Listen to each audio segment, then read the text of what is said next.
राम राम शेतकरी मित्रांनो, स्वागत आहे तुमचं DSP गोट फार्म बीड या यूट्यूब चॅनलमध्ये. माझं नाव आहे सिद्धार्थ पवार. आज आपण तुम्हाला गुळचिड पिसवा याच्यावरती नियंत्रण ठेवण्यासाठी आपण तुम्हाला औषध आणि काही घरगुती जुगाड सांगणार आहे. तर सगळ्यात पहिले गुळचिड पिसवा झालेल्या ओळखायच्या कशा? गुळचिड तर वरून दिसतात, पण पिसवा लवकर दिसत नाहीत. तर काय करायचं, लहानकडं काय करतात, असं पाठीमागून उलट तोंड करून खाजीत येत, मग त्याला असे केस वर होतात, ते खाजल्याला दिसतं. त्याच्यामुळं लय खाजायला लागले किंवा असं खाली पाय उचलून खाजायला लागले तर ओळखायचे पिसं झालेले आहेत. नाहीतर आपण काय करायचं, धरायचं त्याला आणि असं उलटी केस ओढून तुम्हाला दाखवतो मी कसं बघायचे. ते उलटी केस ओढायची, त्याच्यात खाली अशा बारीक बारीक पळायला लगेच दिसतात त्या. तर आणि गुळचिड कानाला जास्त करून होतात, कानाला, खाली खोराला अशी आणि तोंडाला जास्त करून, मधल्या अंगाला जास्त गुळचिड होत नाही. कासात, खोराला आणि सगळ्यात जास्त तोंडाला, कानाला गुळचिड होतात. आणि पिसवा पाठीमागच्या साईडला जास्त असतात, खालच्या साईडला, कासाच्या साईडला जास्त असतात. तर पिसवा झालेल्या ओळखायच्या कशा तुम्हाला सांगतो मी. आता काय होतं, उलटे तोंड करून जे कडं खायचे का, तिथे हे बघा तुम्ही, हे बघा, हे असं खाजलं, हे खाजलेलं आहे काढून तोंडाने, हे असे उलटे केस फिरले म्हणजे काढून खाजले, याचा अर्थ पिसवा झालेला आहे. तर पिसवा बघायच्या कशा झालेल्या, तर अशा वरून तर काय दिसत नाही, गुळचिड आपल्याला लक्ष द्यायचं कानाला त्याला. पिसं काय करायचं, असं काढायला धरायचं, हे शेपटापासून हे असं उलटं फिरवायचे केस, हे असे उलटे फिरले का तर आपल्याला आतमध्ये दिसून जातात पिसा. असे दिसले का तर आपण समजून जायचं की याच्यात पिसं झालेल्या काढायला. हे बघा, त्याच्यामुळं हे असं खाजलेलं आहे ना, लक्ष द्यायला म्हणजे लय गरजेचं बरं का, लक्ष देणे आपल्याला लांबूनच लक्षात आलं पाहिजे. किंवा तुम्ही असं उचलून पण बघू शकता, खालच्या कडेला जर असल्यापेक्षा खालून असतात पिसा. त्याच्यामुळं हे आपण जर लक्ष नाही दिलं ना, हे बघा, हे सगळं खाजलेलं आहे, कसं केस उचकले ती काढांची, हे खाजल्यामुळे जे केस उचकलेले. आणि हे पिसा झाल्या का तर चावलं की खाजी देत तिकड. असं गुळचिड तर काय, इथे कानाला त्याला आपल्या गुळचिड दिसत असेल, आपल्याला काय काढायला आता सध्या गुळचिड नाहीत, सध्या थोडेसे पिसवा झालेले आता, ते आपण आता औषध लावणार आहेत. लहान काळाला जर गुळचिड पिसवा झाल्या तर आपल्या लवकर लक्षात येत नाही, आणि त्याने काय होतं, मग त्यांची वजन वाढ कमी होते, त्यांचं खाण्यापिण्या लक्ष लागत नाही, ते सारखं चावत असतात पिसा त्या. त्याच्यामुळे त्यांचं खाण्यासारखं उकरण्यात इकडे तिकडे पळतात, खाण्यावर लक्ष लागत नाही, त्याने आपल्याला मग त्या वजन वाढ भेटत नाही त्याच्यात. त्याच्यामुळे ते लक्ष देणं लय गरजेचं असते. तर त्याच्यात काय करायचं आपल्याला की एक लहान करण्यासाठी जल्लाद नावाची शॉक पावडर आहे, ही रक्षक पण पावडर एक, ही पण एक जल्लाद शॉक पावडर, ही पावडर आहे. अजून तुम्ही काढून घ्यायचं, पूर्णपणे ओलं करून घ्यायचं, ओलं करून ह्या साबणाने, आपले कपडे साबण आहे, याने असा एवढा फेस करायचा, पूर्ण तसा भरपूर खालून वरून सोडून घ्यायचं, फेस करून घ्यायचा, आणि त्याला धुवायचं नाही, तसं सोडून घ्यायचं. त्याने पण पिसा भरपूर कमी होतात. ही साधी आपली कपडे साबण आहे, 10 रुपयावाली, 15 रुपयावाली, इथं कोणाच्या पण घरी असतेच. ही भरपूर अशी पूर्ण घासून घ्यायची, पूर्ण तोंडाला त्याला पाणी ओतून पूर्ण फेस करायचा आणि तसंच सोडून द्यायचा, त्याने पण मारतात, पिसा कमी होतात. अजून मोठ्या शेळ्यांमध्ये, जनावरांमध्ये हे पोरोन नावाचं लिक्विड भेटते. ह्या लिक्विडनी तुम्हाला 4-4 बोटाच्यावर थेंबाच्या हिशोबाने असे फोडून डोक्यापासून मागपर्यंत टाकी द्यायची. काढणला असं उलटं करून पाठीमागं कासात सुद्धा हे औषध टाकायचे. हे बघा, पोरोन नावाचं लिक्विड आहे. ह्या लिक्विडनी आज जर टाकलं तर तुम्हाला दुसऱ्या दिवशी एक पण दिसणार नाही. हे पण कमीत कमी 2 महिन्याच्या पुढच्या पिल्लांपासून ते शेळ्यापर्यंत, जनावरांपर्यंत तुम्ही कुठल्याला पण वापरू शकता. एक 2-4 बोटाच्या हिशोबाने असे एकदम वरती माते ह्याच्यावर सगळी दिलेली असते माहिती याच्या खोक्यावर.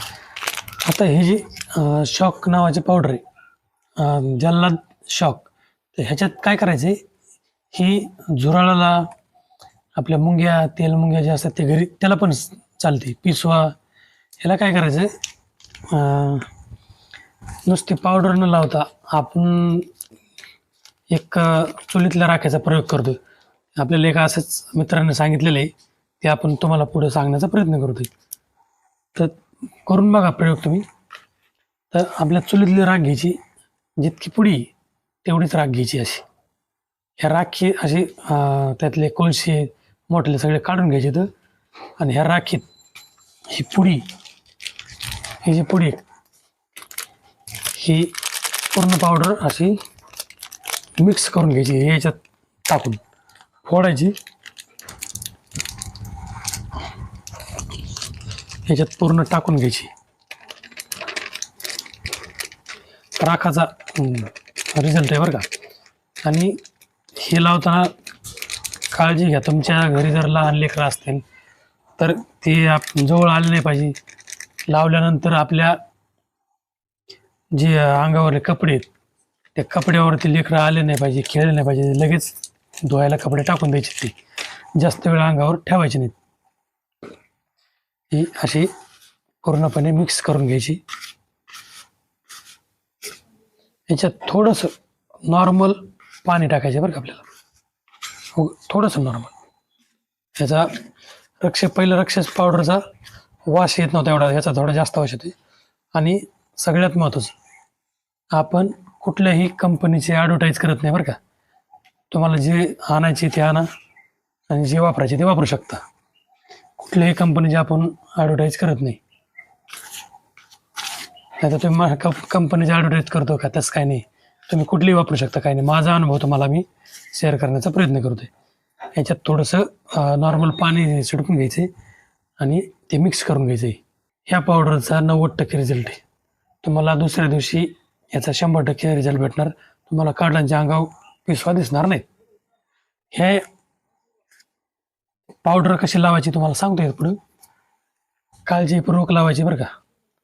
ह्यानी आपल्या अंगावर असं तुम्हाला दिसतेच पुढे आपल्या अंगावर पावडर लागणार आहे. काढायला लावताना काढा लावून देत नाहीत.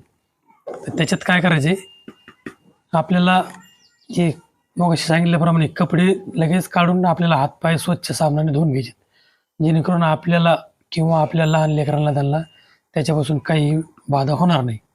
हे बघा, मिश्रण करून असं झालेली पावडर ही.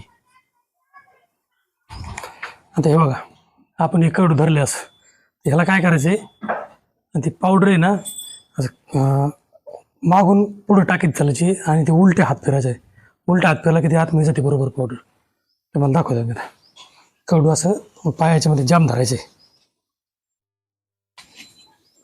अशी पावडर घ्यायची आणि काढायला तुमच्याकडे माणूस धरला असेल तर ठीक आहे, पण जर धरायला नसेल तर तुम्ही असं एकटं पण टाकू शकता. हे बघा, अशी टाकून घ्यायची. याला एक आणि हलका असा असा हात असा उलटासा असं हलका हात हारायचा, असं हात फिरायचे थोडंसं हळूच असं. ते आणि असा उलटा हात फिरला का ते बरोबर. हे बघा, आता पूर्ण त्या पावडर अशी आतमध्ये जाऊन बसते. याच्या पायाला, हे मानेला त्याला आहे ना व्यवस्थित पावडर लावून घ्यायची. कडू लावून देत नसेल. हे आता आपल्या 1.5 महिन्याचा कडू आहे, त्याच्यामुळे आपण त्याला जास्त ओव्हरडोस लिक्विडचा वापरू शकत नाही. असं टाकायचं कानाला, त्याला असं चोळून गेलं तरी काही अडचण नाही. कानाला असं टाकायचं आणि उलटा कान करायचा, इकडून असं हातून गेली तरी काही अडचण नाही. अशी हाताने घ्यायची, तोंडाला त्याला लावायची आहे. हे बघा, याच्यात आता काय करायचं, पाय धरायचा असेल अशी आतून पण पावडर अशी टाकायची बरं का. यांनी काय होतं मग, जे खालून जे लपलेले आहेत ते पूर्णपणे कव्हर होतात.